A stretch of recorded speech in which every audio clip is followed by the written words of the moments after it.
I was already standing when she said it. The chair legs scraped softly against tile, the sound swallowed by clinking glasses and laughter from the next table. Sunlight cut through the cafe windows like nothing was wrong. Like my life wasn't being disassembled mid-brunch. She didn't look at me when she spoke. She looked at her friends. "I'm calling off the wedding," she said, smiling like it was a punchline. "I don't love you anymore." A pause. A beat. Then laughter. Not cruel, worse, awkward, nervous, like they were watching a scene and didn't know if it was scripted. I nodded slowly. Let the moment breathe. "Thank you for your honesty," I said. That shut them up. I reached across the table, slid the ring off her finger, and held it up between us. She blinked, confused. Not afraid yet? Confusion comes first. "I'll be hosting a dodged-a-bullet party instead," I added calmly. One of her friends snorted. I met her eyes for the first time and finished the sentence. "And everyone here is invited, because you all already knew." Silence finally arrived. That's when her face changed. Because she realized this wasn't the beginning. It was the end. I hadn't planned to be calm. Calm is something you arrive at, not something you choose. The truth had started leaking weeks earlier. Small things. A phone tilted away from me. Late yoga sessions. A new password, she claimed, was for work security. Believed none of it. I pretended to believe all of it. Denial is loud. Realization is quiet. I started hearing it when she stopped asking about my day, when her touch felt rehearsed, when she said my name like it belonged to someone else. Then there was the night she fell asleep with her phone unlocked.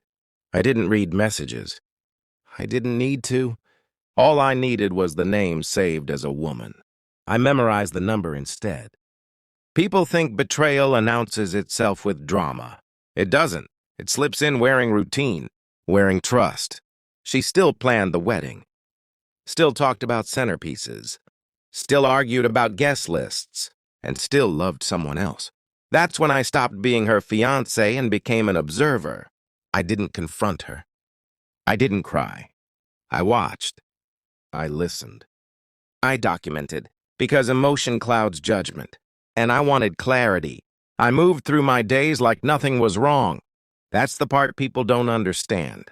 I kissed her goodbye, paid deposits, smiled at her parents. I learned the rhythms of her deception, the nights.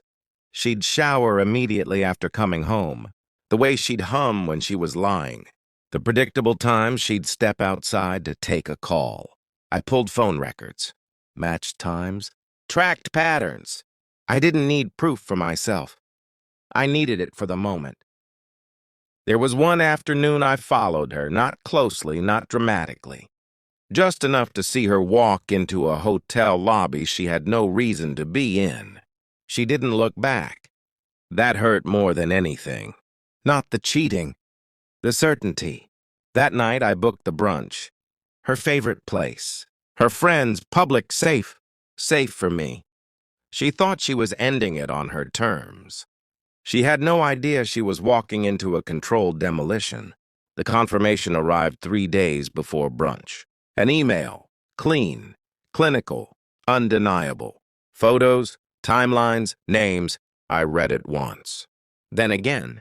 No shaking hands, no nausea, just a strange relief. I didn't tell her I knew. I let her rehearse her speech instead. Let her practice breaking me. She thought honesty was the weapon. She forgot I'd been sharpening mine quietly. When I stood up in that cafe, it wasn't revenge. It was precision. I didn't raise my voice. I didn't insult her. I didn't explain. I simply turned to the table and said, "You knew. Every single one of you." One friend looked away. Another flushed. A third stared at her mimosa like it might save her.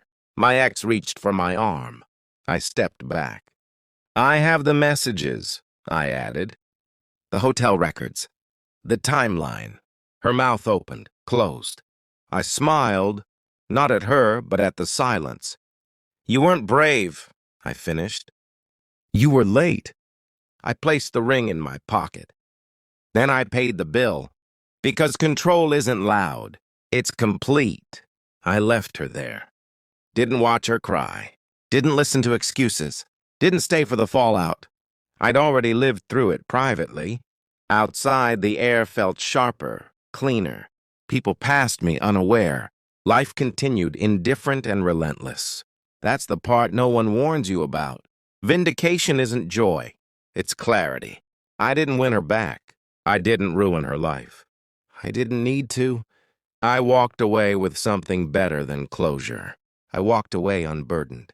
And for the first time since loving her, I felt nothing at all.